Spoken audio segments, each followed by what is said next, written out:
Everyone, good morning. কেমন আছো তোমরা সবাই? আশা করছি তোমরা সবাই খুব ভালো আছো।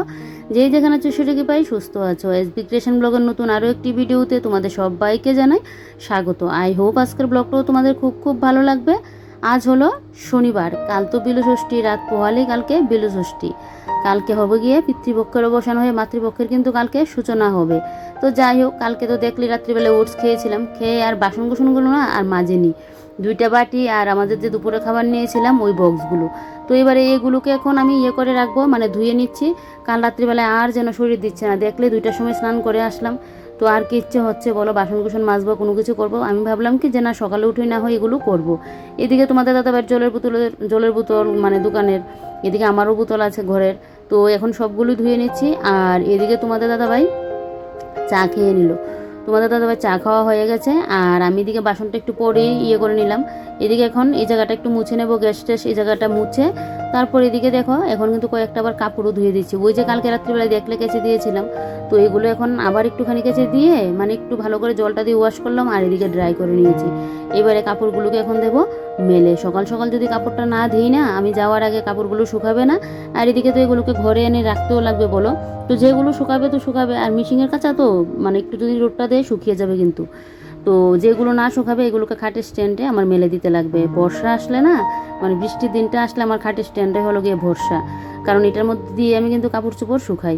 তো এদিকে দেখো সবগুলো কাপড়ই মেলে দিচ্ছি, আর বেশ কতগুলো কাপড় হয়েছে, কারণ দোকানে যে যাই সেই তোমাদের দাদাভাইয়ের আর গরম তো প্রচণ্ড পরিমাণে ঘামা হয়, এই ড্রেস ফ্রেস পরের দিনের পরার ইচ্ছে হয় না। আর সেই সকাল থেকে একদম রাত্র কয়টা বাজে, তো তার জন্য না এগুলো ধুতেই লাগে। তো বেশ কতগুলো কিন্তু কাপড় চোপড় পড়েছে। তো এগুলোকে এখন মেলে টেলে দিয়ে তারপর এদিকে এখন আমি ঘরে এসে মেশিনটাকে একদম মুছে নিচ্ছি। আমি তো জানোই সব কাজে আমি একটু পরিপাটি করে রাখতেই পছন্দ করি, একটু পরিষ্কারভাবে করার জন্য। আর একদিন জানো তো কি হয়েছে, ড্রেনের সুইচটা তো অন করে রাখি যখন কাপড় মানে ধোয়া হয়ে যায়, জলটা যাতে পাস হয়ে যায়। আর একদিন ড্রেনের সুইচ অনই ছিল আর মনে ছিল না।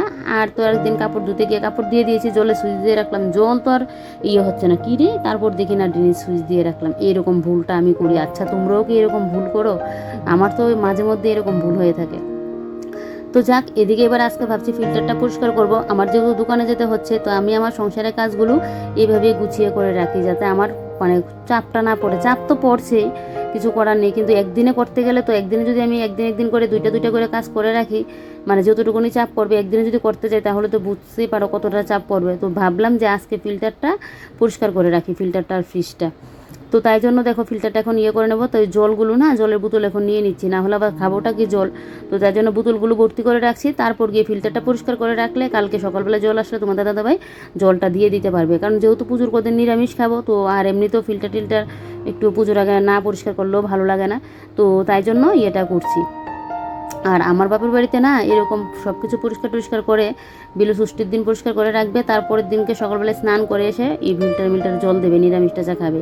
আর এখানে তো বিলষষ্ঠীর পরের দিনকের কথা বললে হবে না, এমনিতে এখন কয়টা বাচ্চা, আর এখন বিলষষ্ঠী মানে তো কালকে, সেই আমাদের বাজারটা আরও একটু গম থাকবে। তো তখন রাত্রে তো আরও বেশি দেরি হবে।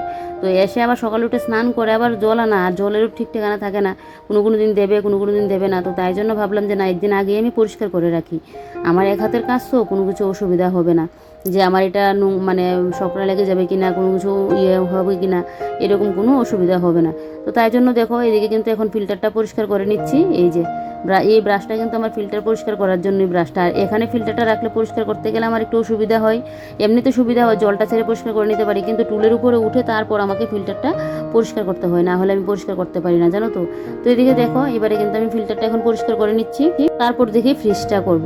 তো এদিকে এখন উপরে জলটাও আর নিচে কিছুটা জল আছে, সবগুলো জল কিন্তু ফেলে দেবো। আর ফিল্টার তো যখন আমার বেশি নোংরা হয় তখন গিয়ে কিন্তু পরিষ্কার করি, যে আমার 2 দিন বাদে ফিল্টার পরিষ্কার করবো ওইটা কিন্তু করি না। তো এদিকে দেখো উপরের জলটা ফেলতে গিয়েও না কতটা সময় কিন্তু লাগছে। একবার তো ব্রাশ দিয়ে পুরো ওয়াশ করেছি, আবারও জলটা ফেলে আবারও জল দিলাম, জল দিয়ে তোমাদের দাদাভাই পরে কাত করে ধরলো, পুরো জলটা তোমাদের দাদাভাই কিন্তু ফেলে দিয়েছে। তো যাক, উঠেই ঘুম থেকে একদম কাজে বাজে লেগে পড়েছি, মুখটাও ধোয়া হয়নি, শুধু ইষ্টুপিতি করেছি, বাসি ঘর ঝাড় দিয়েছি। তো এদিকে দেখো এবারে উঠে পড়লাম সকাল সকাল, কারণ আজকে এই দুইটা কাজ করবো, রান্নাবান্না করে আবার দোকানে যাব। তো সেই মানে অনেকটা চাপ, তো তাই জন্য একদম সকালেও কিন্তু উঠে পড়েছি। ঘুম থেকে উঠার ইচ্ছে হয় না, রাত্রিবেলায় 2টা-3টার সময় ঘুমিয়ে সাথে সাথে বিছানায় শুলে তো আর ঘুম চলে আসে না, মনে হয় নিজেকে ঠেলা ধাক্কা দিয়ে আমি ঘুম থেকে তুলি। আর আমার তো জানোই সকালবেলা ঘুমটা আমার যেন চাপে। এখন তো কদিন আর সকালবেলার ঘুম কি, এমনিতে আমার যেন ঘুম ভেঙে যায়, ওই যে মাথায় একটা টেনশন, কখন উঠতে পারবো, কখন উঠে গিয়ে আবার মানে যাবো ইয়েতে দোকানে, টাইমের মধ্যে যেতে পারবো কিনা, তোমাদের দাদাভাইয়ের অসুবিধা হবে কিনা, সেই যে টেনশন মাথায় নিয়ে ঘুমাই না, তাই জন্য ঘুমও যেন ভেঙে যায়। তো যাক, নিজের উপর চাপ পড়লে সবাই দেখবে সবটা করতে পারে। এদিকে আমার ফিল্টার কিন্তু পরিষ্কার করা হয়ে গেছে। এবারে ফিল্টারের উপরে যে ঢাকাটা ওইটাও কিন্তু আমি ভালো করে একদম মেজে ঘষে পরিষ্কার করে দিয়েছি, আর ফিল্টারের সাইড ফাইডগুলো পরিষ্কার করে নিলাম। আর এই যে দেখো ফিল্টার আমার পুরো পরিষ্কার। তো চলো এবারে ঢাকাটা দিয়ে রাখি। আর এদিকে ততক্ষণে ফ্রিজের সরঞ্জাম যা আছে সব কিছু বের করে নিয়েছি। ভিডিওটা আমি কাটিং করে কিছু কিছু করলে তোমাদের সাথে শেয়ার করলাম, যাতে পুরো ব্লগ যদি শেয়ার করতে যাই অনেকটা লং হয়ে যাবে। তো এমনিতেই ভিউজ হয় না, আর কতদিন যাবত ভিডিও দিতে পারছি না, আমারও এডিটিং করতে গেলে অসুবিধা হবে এত লং ভিডিও হলে, তাই জন্য কাটিং করে কিন্তু দিচ্ছি। তো ফ্রিজের সব কিছু বের করে আগে ভাবলাম এগুলোকে ধুয়ে বাইরে মেলে দিই, তারপর গিয়ে ফ্রিজটাকে পরিষ্কার করব। কারণ এখন যদি আগে ফ্রিজ পরিষ্কার করি এগুলো আবার শুকাবে না, তো এগুলোকে শুকিয়ে যাবে, আর এদিকে আমার ফ্রিজটাই হয়ে যাবে। আর আমি বললাম না যে তোমাদের দাদাভাই চা খেলো না গো, তোমাদের দাদাভাই কিন্তু একটু আগে ঘুম থেকে উঠলো। ওই আমি সকাল সকাল উঠেই কিন্তু এই কাজে বাজে লেগে পড়েছি, বললাম না আমি মুখটাও কিন্তু আমি ধুইনি, তাই তো চা কিন্তু খাওয়া হয়নি। ওই যে ভিডিও আগে করে রাখলাম, এখন এডিটিং করতে গিয়ে যেন আমার অসুবিধা হচ্ছে, মানে কোনটা বলবো কোনটা না, মানে বুঝতে পারছি না কোন দিন কী করলাম, একই মাথায় চাপ কাজে, তার উপর কোন দিন কোন কাজ মানে কখন করেছিলাম এত কিছু তো আমি মনে নিয়ে যেন মানে করতে পারি না। তো যাক, এবার এগুলোকে ধুয়ে জায়গাটার মধ্যে রাখছি, আর বাইরের জায়গাটা ঝাড়ু দিয়ে ভালো করে সবগুলোকে কিন্তু বাইরে এনে এখন মেলে দিচ্ছি। আর দুইটা আছে এগুলোকে মেলে দিয়ে দিই, এগুলো শুকিয়ে গেলে তারপর গিয়ে কিন্তু ফ্রিজের মধ্যে নিয়ে সেট করে নিতে পারবো। এই ফাঁকে আমি ফ্রিজটাও পরিষ্কার করে নেব।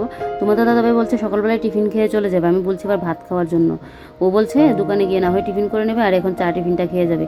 এদিকে বরমশাই কিন্তু চা করলো। তো এদিকে দেখো আমার শাশুড়ি মা আমি তোমাদের দাদাভাই মিলে কিন্তু চাটা খাচ্ছি। তোমাদের দাদাভাই চা নিয়ে বসে পড়লো, ওই টেবিলের উপরে বসলো, আর আমি আর আমার শাশুড়ি মা দিকে বসলাম। মাকে বললাম, আমার ফ্রিজের মধ্যে ছিল শুটকি মাছ, মাকে বললাম আমাকে 2টা পেঁয়াজ রসুন কেটে দেওয়ার জন্য। আমি যদি এখন পেঁয়াজ রসুন কাটতে বসি আমার এইগুলো করা হবে না, তো বললাম মাকে, আমার শাশুড়ি মাকে এগুলো কেটে দেওয়ার জন্য, তাহলে যাতে আমার শুটকি মাছ ভর্তাটা করতে গেলে সুবিধা হয়।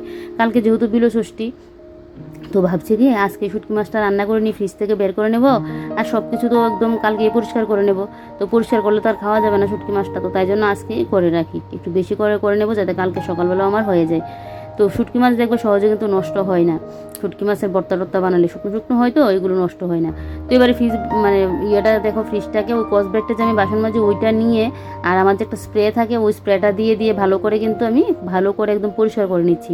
যখন নিরামিষ খাই তখন মনে হয় আমি স্নানই করিয়ে নিই পুরো ফ্রিজ, এরকমভাবেই কিন্তু করি। দেখো আমি কীভাবে মাজা ঘষা করছি। তোমাদের দাদাভাই বলছে ফ্রিজও কি এরকমভাবে করতে লাগে কিনা, আমি বলছি না নিরামিষ তো খাবো, তাই জন্য আর একটু ভালো করে ডিপ ক্লিন না করলেও হয় না। এমনিতে তো ক্লিন রাখি, একটা পুজো পার্বণ একটা হলে বেশি নোংরা হলে তখন ভালো করে ডিপ ক্লিনটা করলে না করলে যেন দেখো ভালো লাগে না। তো যাক, ফ্রিজটা দেখো একদম পুরো ধবধবা হয়ে গেছে। ভালো করে আগে মেজে ঘষে নিয়েছি, তারপর শুকনো কাপড় দিয়ে মুছে আবারও কিন্তু ভিজে কাপড় দিয়ে ভালো করে ফ্রিজের সাইড ফাইড যা আছে সব কিছু মানে প্রায় 4-5 বারের মতো কিন্তু ফ্রিজটাকে আমি মুছে নিয়েছি। আর দেখো এবারে ফ্রিজটা কিন্তু আমার কতটা চকচকে করছে।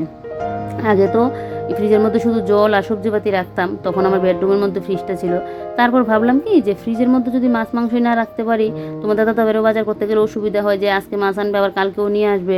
তো তাই জন্য ফ্রিজটা মানে ইউজ করার জন্য তো করলাম, ফ্রিজ তো শুধু শো দেখানোর জন্য রাখলাম না, তো তাই জন্য ফ্রিজটা করি। আর এদিকে আমার মা বাবুও বলতো যে ফ্রিজ তো দিয়েছে, মানে ফ্রিজ ইউজ না করলে কি হবে বলো, তো আমার বিয়েতে কিন্তু দিয়েছিল।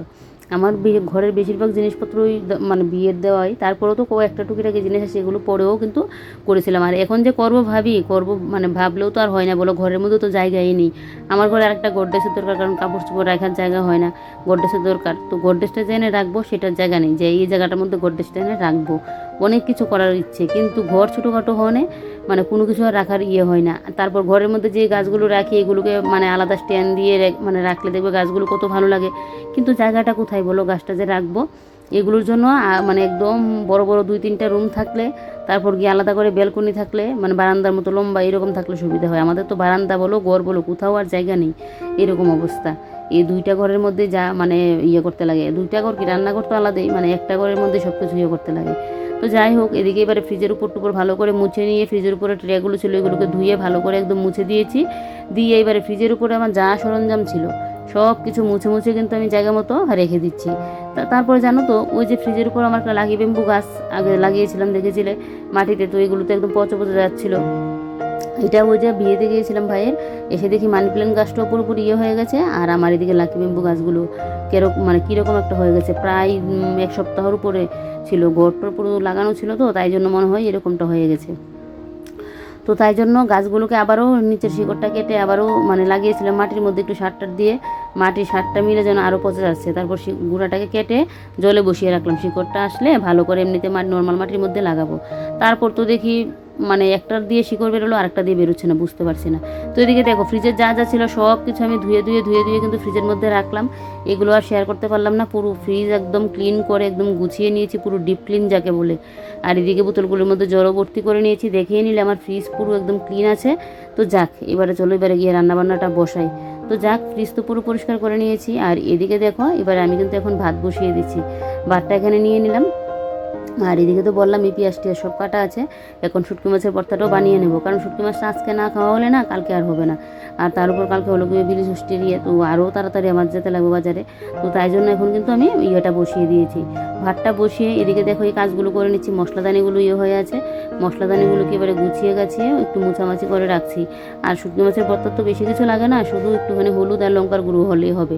তো তাই জন্য ভাবলাম যে না, মশলাদানিটা মানে ভালো করে মুছে নিই, তারপর গিয়ে আমি না হয় ইয়েটা করবো। তো এদিকে ভাবছি একটু হলুদও মানে ইয়ে করে নিই, হলুদ যেহেতু কোটোর মধ্যে শেষ। আর তোমাদের দাদাভাই হলুদ টেনে দিল আমাদের পাড়ার দোকান থেকে, কালকে আমার মনেই ছিল না। আর বেরোবে যে সেই সময়টাও নেই জানো তো দোকান থেকে। আগে থেকে তো মানে ইয়ে হয়নি, লোকজন ছিল কম। না হলে আগে আমাদের এখানে না বিশ্বকর্মা পুজো হলে একদম পুরো বেচাকেনা শুরু হয়ে যেত, তারপর মহালয়া থেকে। আর এখন তাক দিয়ে হয়নি, আর এখন থেকে এত পরিমাণে ভিড় বলে মানে বোঝানোর মতো না। তো যাই হোক, একজন একটা জিনিস কিনতে গেলেও দেখবে সাথে ঢুকবে 3জন 4জন, এইরকম অবস্থা হয়ে যায়। তো এদিকে দেখো কালকে এগুলো নিয়ে এসেছিলো 2 প্যাকেট পাস্তা, এদিকে নিয়ে আসলো ওই যেটাকে কী বলে ডালিয়া, তারপর এদিকে হাতটা যেন কী প্যাকেট আনলো, এদিকে নিয়ে আসলো কাবলি বুট, তারপর এদিকে নিয়ে আসলো বুটের ডাল, আরেকটা নিয়ে আসলো মটর।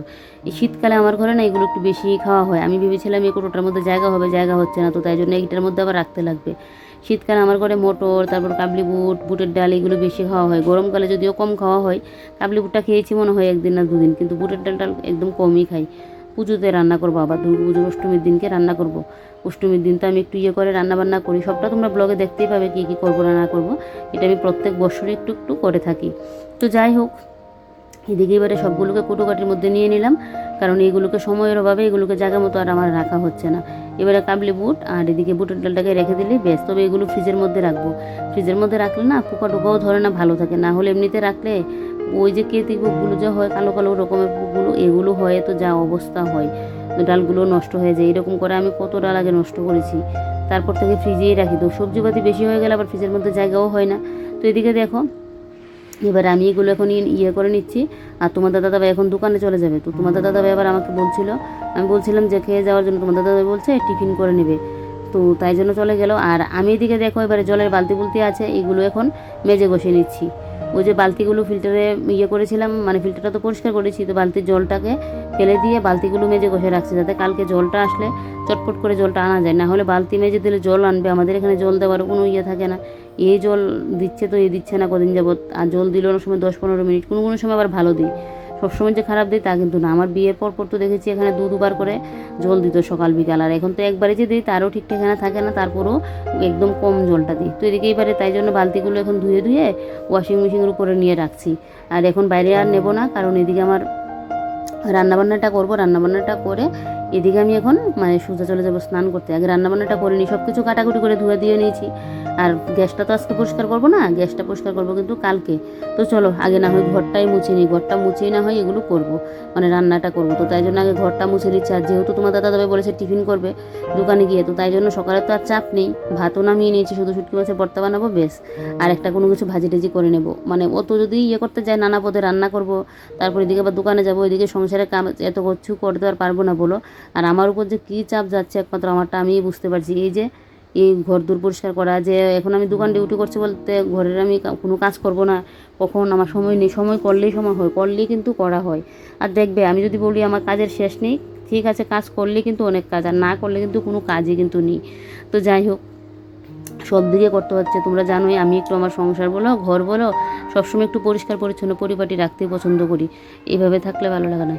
তো তাই জন্য আমি কিন্তু এখন ঘরটা একদম মুছে ক্লিন করে নিয়েছি। এই যে দেখো, আর এদিকে দেখো এখানে কাটাকুটি করে সব কিছু রেখে দিয়েছি। এই যে এখানে বেগুন, তারপর এখানে পেঁয়াজ, তারপর এদিকে হলো গিয়ে শুটকি মাছ আর রসুন। কী বলো তো, ওই যে সব কিছু তো কাটাকুটি করে নিয়েছি। এখন আমি রান্নাটা বসাবো। তোমাদের দাদাভাই আমাকে এদিকে ফোন করলো, ওর নাকি মোবাইল নষ্ট হয়ে গেছে। আর স্ক্যানারের মধ্যে মানে গুগল পের মধ্যে তো সবাই অনেকে টাকা দেয় জিনিসপত্র ইয়ে করলে, ওর মোবাইল নাকি সুইচই অন হচ্ছে না। তোমার দাদাভাই এই কথাটা বলাতে তো আমার মাথা পুরো গরম হয়ে গেছে। এখন রান্নাবান্না বাদ দিয়ে এখন আগে পুজোটা দিয়ে আমি এখন দোকানে যাব, তাহলে মানে একটু যদি সুবিধা হয়, মানে আমার স্ক্যানারটার মধ্যে যদি টাকা টোকাগুলো নিতে পারে আর মোবাইল ঠিক হয়ে গেলে তো ভালোই হয়। দেখো এরকম অবস্থায় এখন একটা কী পরিমাণ আমাদের পুজোর বাজার, মানে এখন এত পরিমাণে লোকজন হবে, এই সময়েও কি ফোনটা নষ্ট হওয়ার ছিল বলো? বলে না কপালে ইয়ে থাকলে এটা হবেই। যাই হোক, এদিকে আমার রান্নাঘর তো পুরো ক্লিন হয়ে গেছে, যেহেতু ফ্রিজটা আর ফিল্টারটা পরিষ্কার করেছি তাই একটু ভালো করে মুছে দিয়েছি। এবারে শুধু গ্যাসটা বাকি আছে, গ্যাসটা কালকে সকালবেলায় রান্নাটা করে তারপর গ্যাসটা মুছবো, কারণ আমাদের তো সপ্তমী থেকে নিরামিষ শুরু হয়ে যাবে। তো এদিকে তো রান্নাবান্না করলাম না, তোমাদেরকে বললাম আমি চট করে স্নান করে এসে পুজো দিয়ে নিলাম আর রোদ থেকে কাপড়গুলো এনে রাখলাম। এগুলো এখন গুছাতে পারবো না, কারণ তোমার দাদাভাই মনটাও খারাপ হয়ে আছে, ওই যে ওর মোবাইলটা কোনো মানে অনই হচ্ছে না। এদিকে আবার কেউ কেনাকাটা করতে আসলে নাকি স্ক্যানারের মধ্যে টাকাটা দিচ্ছে, জানি টাকাটা যাবে, তারপরও নিজের মোবাইল যদি মানে ঠিক না থাকে, না দেখতে পারে, তাহলে তো অসুবিধা হয়ে যায়। এখন আমি কিন্তু চলে যাব দোকানে। আজকে ভেবেছিলাম একটুখানি রেস্ট করবো, রেস্ট করারও আমার সময়টা নেই। এদিকে পুজোটা দিয়ে বাসন কুসনগুলো মেজে ঘষে এনে রেখে দিয়েছি, আর 11টা বাজতে 15। এবার বুঝতে পারছো আমি কত সকালে ঘুম থেকে উঠেছিলাম, পুরো নাজেহাল অবস্থা আজকে আমার কাজ করতে করতে। যাই হোক, ঘরবার সামলানো যে কী কষ্ট গো। তো কিছু করার নেই, আমার সংসার, আমার মানে দোকান, সব কিছু তো সামলাতেই হবে বলো। তো দোকানে চলে এসেছি, দোকানে এসে আর কোনো ব্লগ শ্যুট করতে পারিনি। তোমাদের দাদাভাই গেল মোবাইলটা ঠিক করতে দেওয়ার জন্য, তারপর দোকানে কাস্টমারও ছিল। আর এদিকে সকালে তো তোমার দাদাভাইয়েরও খাওয়া হয়নি, আমারও খাওয়া হয়নি। এবার তোমার দাদাভাইয়ের জন্য টিফিনটা আনলো, আমি এখন টিফিন খেয়ে নিচ্ছি। আমি খেয়ে তারপর তোমার দাদাভাই কিন্তু খাবে, তো এখন টিফিনটা করে নিচ্ছি, যেহেতু খাওয়া হয়নি। কালকে রাত্রিবেলা খেয়েছিলাম ওটস, সকালে তো খাওয়া হয়নি। তো এখন আগে আমি খাওয়া দাওয়াটা করে নিই, তারপর আবার তোমাদের সামনে কিন্তু আসবো। তো যাই হোক, এদিকে টিফিন করে আর তোমাদের সামনে আসতে পারলাম না গো। ভেবেছিলাম তোমাদের সামনে আসবো। তোমাদের দাদাভাইয়ের মোবাইলটা ঠিকঠাক হয়েছে, শেষ পর্যন্ত 1000 টাকা নিয়েছে মোবাইলটা ঠিকঠাক করার জন্য। ঠিক হয়েছে যে এটাই বেশি হয়েছে, না হলে পূজারি মুভমেন্টে যে কী কষ্ট হচ্ছিল। তো যাই হোক, এদিকে দেখো আমাদের পাড়ার পুজোর মণ্ডপটা আজকে তোমাদের সাথে একটু শেয়ার করছি, প্যান্ডেলটা কীভাবে সাজানো গোছানো হয়েছে। তবে ফার্স্টে যে এই জায়গাটার মধ্যে উঁচু করে রাখলো, এখানে কিন্তু শিবলিঙ্গ বসানো হবে। শিব ঠাকুরটাকে ওই সাইডে দিয়ে বসানো হয়েছে, এখনও এখানে বসানো হয়নি, কারণ কাল তো বিলষষ্ঠী তো শুরু হয়ে গেছে, কারণ রাত্রি 12টা পার হয়ে গেছে। এখন আসলাম, ভাবলাম কি যে আমাদের পাড়াতে তো পুজো, মানে একদম বাড়ির সামনেই, প্যান্ডেলটা একটু ঘুরে দেখেই যায়। তো তোমাদের দাদাভাইয়ের আমি এখন ঘুরে ঘুরে দেখছি, আর আমাকে দিকে ভিডিও করে দিল। দোকানে গেলে কিসেরা সাজগুজ আর কি, পুজো আসলে সবাই দেখবে কত সাজগুজ নিয়ে ব্যস্ত থাকে, আমার আর এটা নেই। ঘর বাইরে সামলাতে আমার নিজের সাজের কথা আর ইয়ে থাকে না। তবে প্যান্ডেলটা কিন্তু দুর্দান্ত করে সাজানো হয়েছে, দেখো কি সুন্দর করে সাজানো হয়েছে। আর মা দুর্গাকে দেখো কি যে ভালো লাগছে, মা তো আমাদের মাঝে চলে এসেছে। তো এদিকে দেখো মানে চারিদিকের যে ডেকোরেশনটা করেছে খুবই আমার ভালো লেগেছে। অথচ কিন্তু আমাদের বাড়ির সামনেই পুজো, আসার তো সময় হয় না। এখন যেহেতু বাড়িতে যাচ্ছি, তাই ভাবলাম যে না, একটু পুজো মণ্ডপটা ঘুরে যায়, আর সাথে তোমাদের সাথে একটু শেয়ারও করি। বেশ কিন্তু ভালো করে সাজানো গোছানো হয়েছে। আর আমাদের তো পুজোতে বেরোতে নবমীর দিনকে আমরা বেরোই, কারণ তোমাদের দাদাভাই সপ্তমী অষ্টমী দোকানেই পুরো ইয়ে থাকে, নবমীর দিনকে আমরা রাত্রিবেলা গিয়ে বেরোই, তাও একদম 11টা 12টার পরে, কারণ ফার্স্টে তো নো এন্ট্রি থাকে, তাই জন্য পরে কিন্তু গিয়ে বেরোই। আর দেখো পুরো বাইরের একদম মানে ভিতরের পুরো প্যান্ডেলটা তোমাদেরকে একটু ঘুরিয়ে দেখিয়ে দিলাম। আর আমাদের পাড়ার পুজোটা কীরকম হয়েছে প্যান্ডেলটা, আর মা দুর্গাকে দেখলে কীরকম লাগলো অবশ্যই কমেন্ট করে বলবে। আর ভালো লাগলে একটা লাইক কমেন্ট আর শেয়ার করতে কিন্তু ভুলবে না। তোমাদের দাদা এদিকে প্রণাম করছে, আমি তো ফার্স্টেই ঢুকে প্রণাম করে নিয়েছি, আর এদিকে এখন একটু ভিডিও শ্যুট করে নিচ্ছি যে তোমাদের সাথে শেয়ার করবো। আজকে দোকানে গিয়ে একটা ফটোও তোমাদের সাথে শেয়ার করতে পারি না কোনো কিছু। ওই যে একটা কাস্টমার আসলো বা একটা আমরা ইয়ে করছি, এটা দেখাবো ভিডিওতে, সেটা আর আমার হয়নি না গো। যখন কাস্টমার আসে তখন মোবাইল তো এমনিতে থাকে, তখন আর ইয়ে হয় না যে মোবাইল বের করে ভিডিও করি, তখন কি কাস্টমারকে দেবো না ভিডিও করব। তো যাই হোক, এদিকে এখন আমি গিয়ে রান্নাবার করতে লাগবে আমার। ওই যে দুপুরবেলা আজকে রান্নাবান্না হয়নি, তো এখন গিয়ে রান্না বসাবো। তো চলো আজকের ব্লগটা এখানে শেষ করি। তোমরা সবাই ভালো থেকো, সুস্থ থেকো, সাবধানে থেকো। ভিডিওটা ভালো লাগলে লাইক কমেন্ট আর শেয়ার করতে ভুলো না। শেষমেশ দিন শেষে একটা ইয়ে হলো, ফোনটা যে তোমাদের দাদাভাই ঠিকঠাক হয়েছে, না হলে মনটা যে কী খারাপ হতো গো, বলে আর বোঝানোর মতো নেই। তো চলো আজকের মতো বাই বাই, গুড নাইট।